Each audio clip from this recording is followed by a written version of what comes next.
G'day and welcome to Inforunners. I'm Execute, joined today by the Astropub, aka Paul, and Old Man Hurst himself, Algared. How you doing? I'm okay.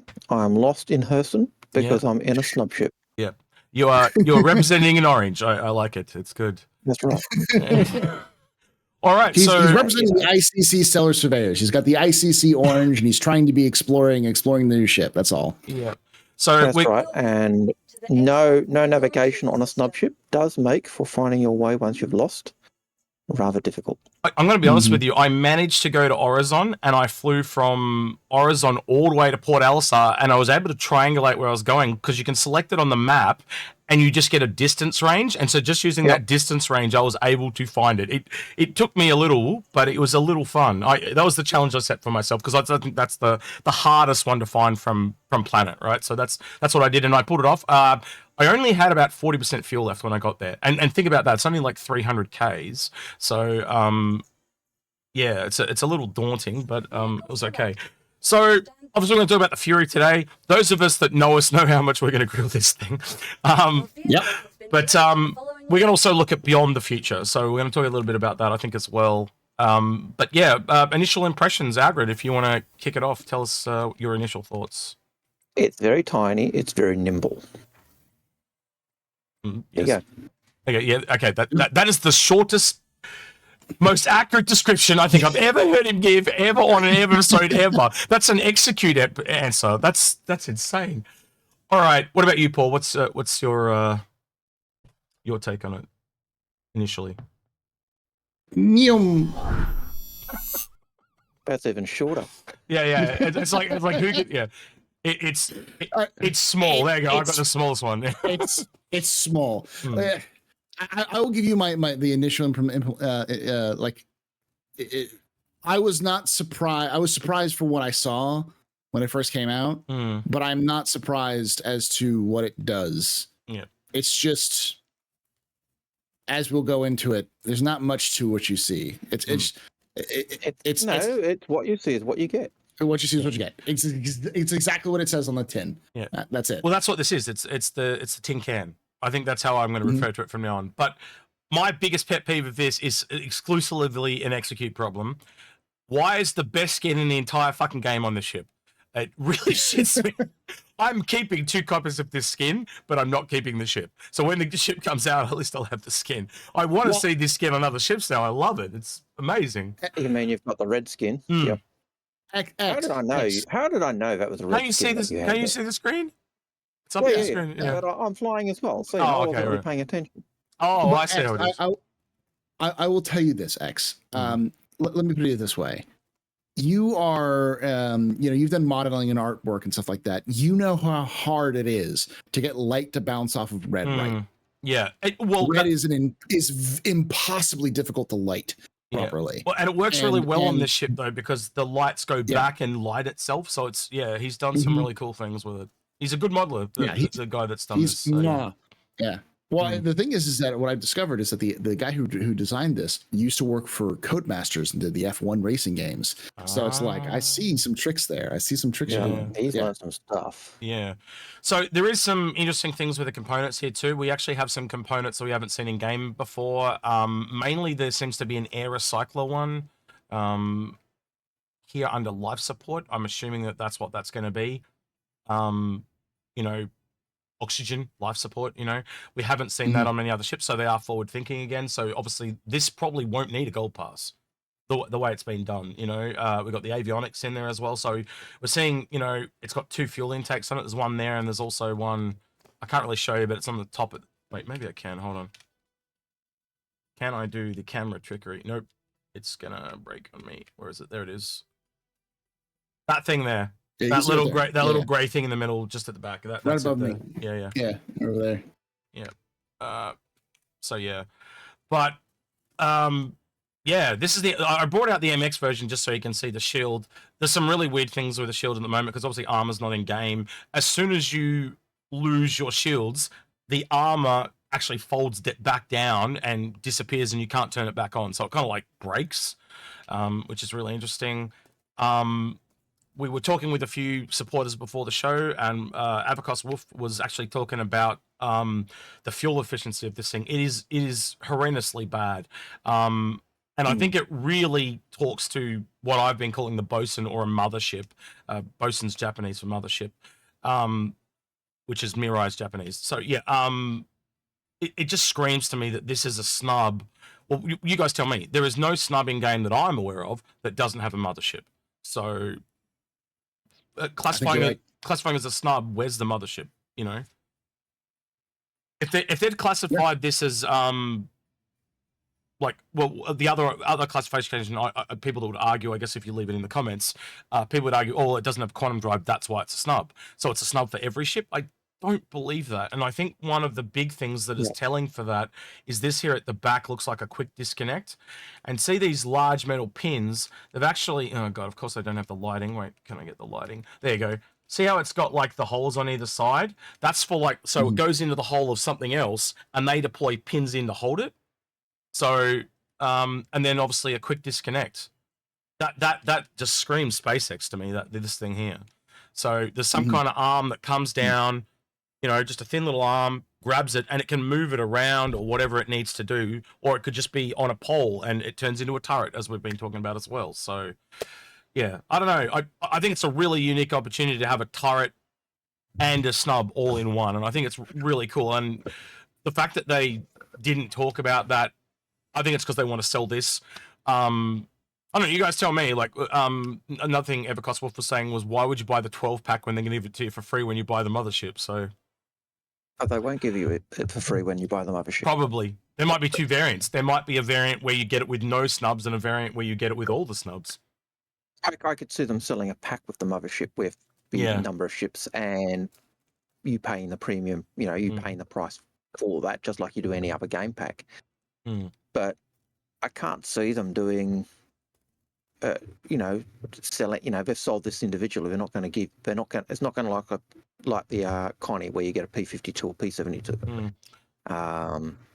Weird landing gear here. I'm sorry. Sorry, we'd get landing gear here too. It's obviously got this as the landing gear, but it's missing the actual things that lands on. So it's kind of like a fake hover thing, kind of like the Zion or the Sinu. And obviously there's some fake one here that we can't see, hear, or touch. But I'm, whoa, it kicked me out. All right, I'm gonna have to go back in. It's been doing that. That would explain that code, the code comment about, you know, fake landing gear. Yeah, it would. Yeah, we found a comment in the code that literally said the landing gear for it was fake, and that would speak to that. That's really weird. Why did it kick me back out but didn't kick the ship? Vehicle selected. Weird. All right, anyway. You get to see some behind-the-scenes source as we walk back down to the hangar. All right, anyway. All right, so, Algared, you've had a chance to fly it. What's your thoughts on it? Oh, like I said, it is a very nimble ship. I think it's going to be a ship that really suits those with dual joysticks. Much like I always thought the Cartual would suit that. But yeah, it's got 4 size 2s. If you take the other one, this version's got 20 missiles. I think 8 of them are size 1s, and then the remainder are size 2s. So it's got quite a loadout, but this version's got no actual guns. I think that's a good balance. Yeah. So for me, I actually think, believe it or not, the missile variant with the short rangeness of this is actually going to be pretty cool. Yeah, it's got a really cool startup sequence too, as you can. Yeah, I love that. Yeah. It feels very Japanese anime. I'll say that, like the boot loop sequence. Yeah, absolutely. I think the value of this will be good, especially with the internal loading of, you know, when you've got the missiles in your hangar and you're loading them onto the ship. Smallest landing gear animation of all time. Look, blink and you'll miss it, boys. Blink. Yep. Sorry, Algared, go ahead. I could see the image of, you know, Tora with the Mirai loaded on a Kraken flat top in the process of changing the missiles and oh, we don't want rattlers on there. Put these ones on. And they come in and get blown up. Yeah, so yeah. But so yeah, Paul, what about you, man? I think it's places to be determined. I don't know about you, Paul, but that's kind of where I'm at. I just keep coming back to the person. All right, I'm gonna just say this: is that its place in the verse seems to be a cool idea for a new ship designer to play with. Yep. That's what it says. And this is the work of a new ship designer who's new to the job, who they gave him something to be like, hey, this is a new idea we want to see to make sure. And this is something I actually came up with on the captain's table, which is we all know that CIG has a terrible time of keeping ship designers. There's a handful of people who are ship designers who at CIG who are still working and who have been there for years. But like I would say a large amount of ship designers at CIG just leave. I mean, we know that the original designer for the MSR, she's working for Star Atlas now. There are multiple people who have worked on ships who've been snatched up by other companies because CIG makes they hire some good artists. And like Ryan Church, the guy who designed the original, I believe, Aurora and Cutlass and Bengal. He was hired shortly afterwards to make the new Enterprise for the new J.J. Abrams movies, and then J.J. Abrams hired him to make all of the Star Wars ships. So, like, but in fairness, Ryan Church was brought in as someone who had made movie assets. So I think I think he was the guy who, the one from Deep Space Nine. No, that was another one, but yeah, I know who you're talking about. Yeah, there's a guy who, you know, he did ships for Star Wars and he did ships for Star Trek. And I think they'd worked with Chris on previous movies, so there was that contact there. So it's not as if they were pulled in to actually do ships; they were actually more freelancey type contract to do X number of ships and then went. So.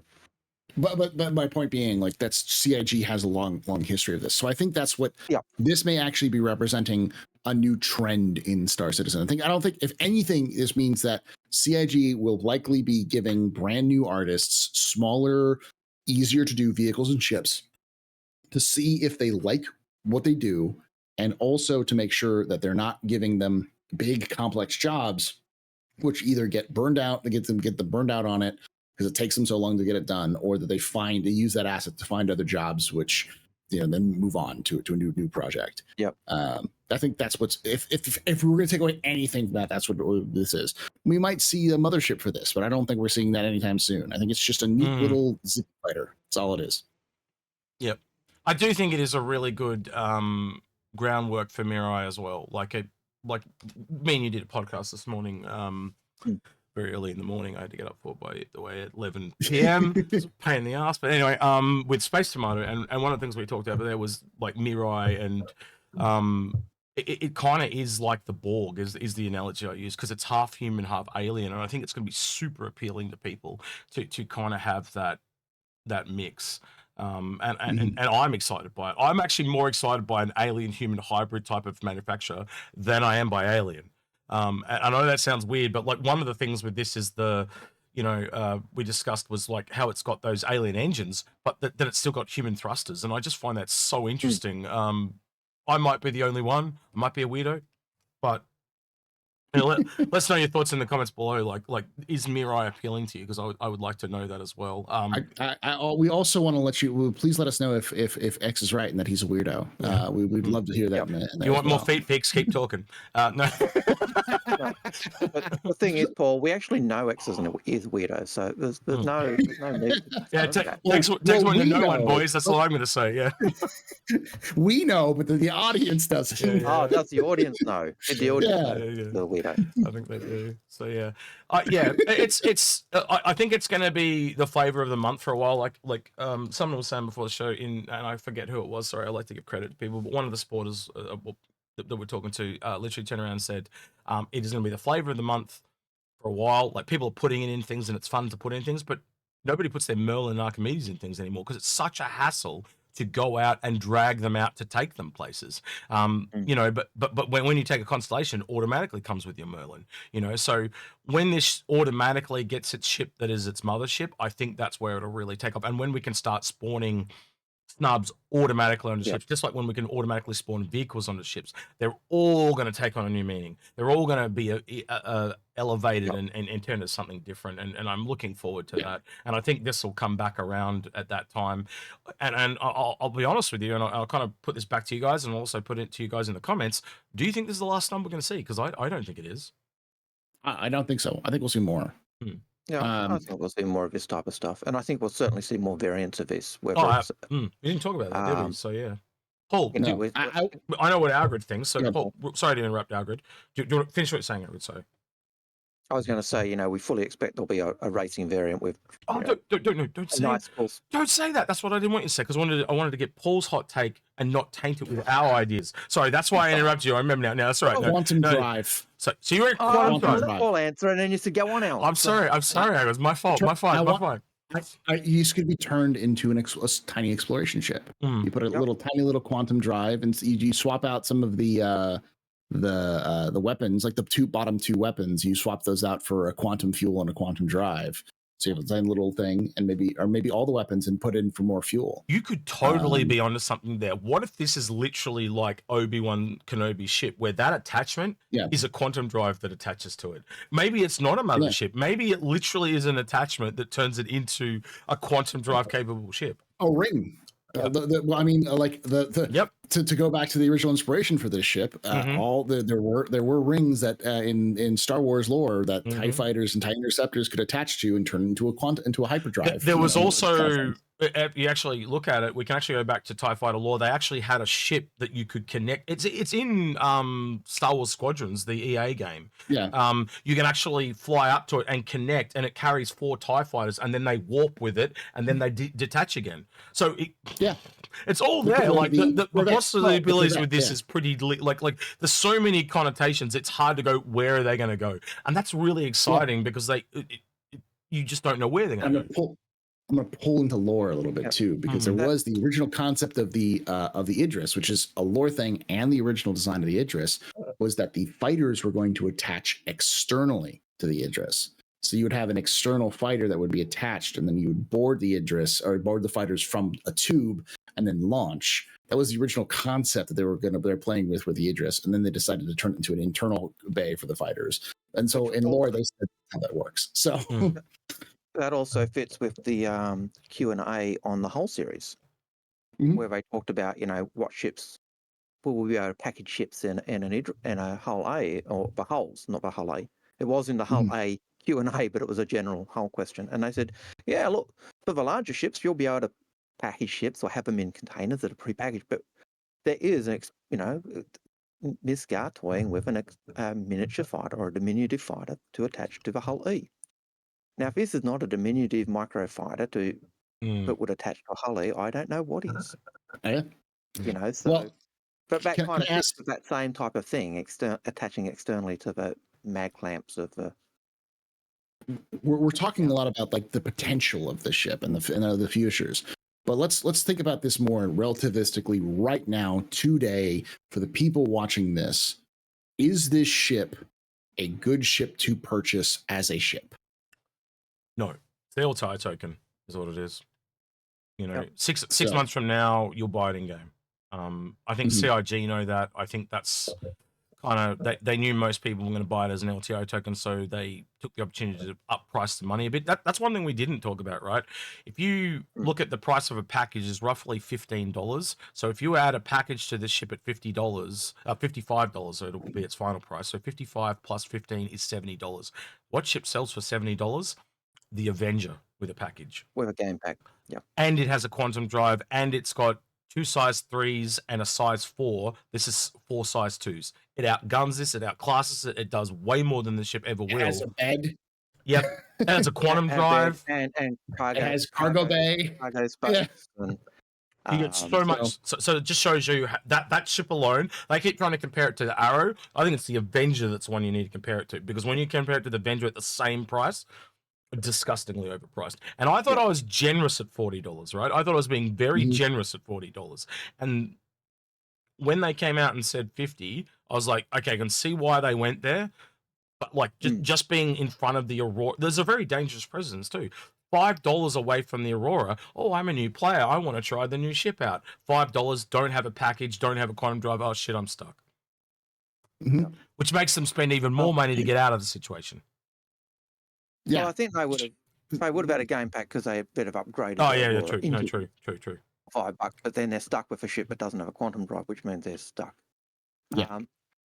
I think yesterday I was saying $50 was too much in my opinion, and I know originally when I was looking at price I was saying, yeah, look, I think I kept pricing the P72 at 45, so I was going right, $5 up is $50, but it should have been $5 more than I think than a P72. That would have made it the same price as an Aurora. But $50, it's getting a bit stiff. I was expecting the MX to be $5 more than the Fury. Really? I don't know. I don't know why I was thinking that, mainly because I think they've done that in the past with the one. But so then, the Talon and the Shrike were the same, but afterwards. Yeah, that's what I was going to say. Yeah, afterwards. The Talon and the Shrike were exactly the same. So I was just going to say though, but afterwards they were actually different. So their final prices separated. So you could be right; they may end up different later. So I haven't seen that in the pricing yet, but with this, but I was expecting them to be different prices. I was surprised they were the same, but then I was thinking, oh, but they did the same thing with Talon and Shrike. They were the same price when you bought them. So, so it shouldn't have surprised me. I shouldn't have. I suppose I shouldn't have. I think $50 is too much. That's the top end ceiling price I would have thought for this. It puts it the same. I think that also tells us the length is going to be more than $50. Which makes sense because that's the same price as that would be the same price as the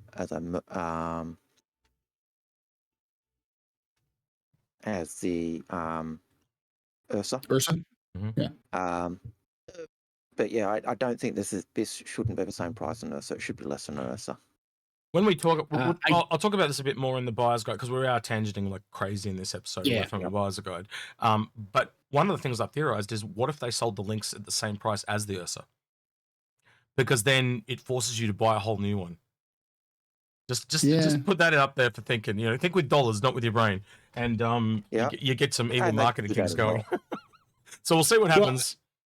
Well, I think this is going to be a classic. This is going to be a steal or it's a dropship problem. And this is going to be the same problem with all snub ships and vehicles. They all have the same dropship problem where like, this is $50. It's not worth $50.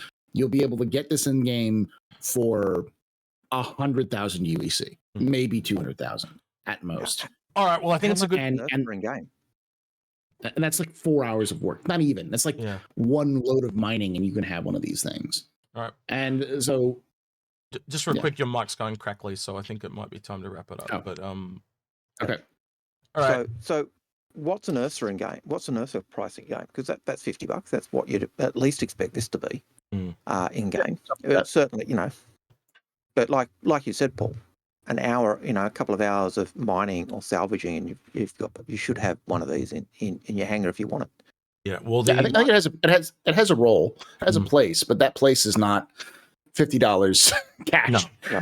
So you look at the Merlin Archimedes, so they're like around about 125 to 150 from memory, and the Ballista's like 250. I would expect it somewhere between there. So let's just cut the difference and say 200.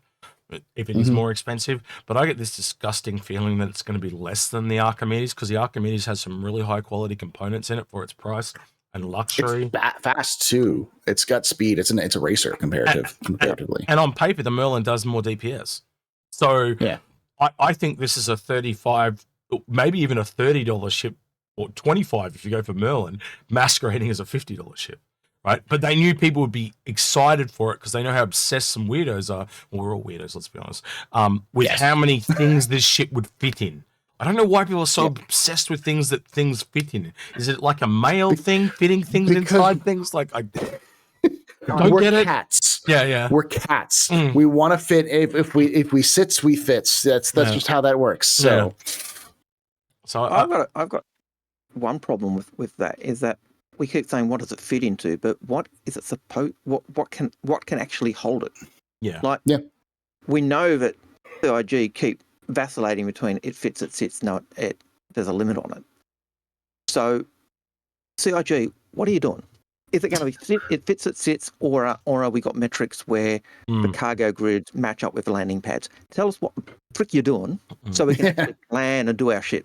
And I'm getting peeved off by it. Yeah, so I think we are slowly moving to that metrics though, Algared. I think that they've realized it's taken them a long time to get up to speed, and when they're reworking stuff, they are definitely putting the new metrics in. We saw that in the Odyssey, the Polaris rework, and I think we'll definitely see it when the Crucible comes along and other things like that. But you are right.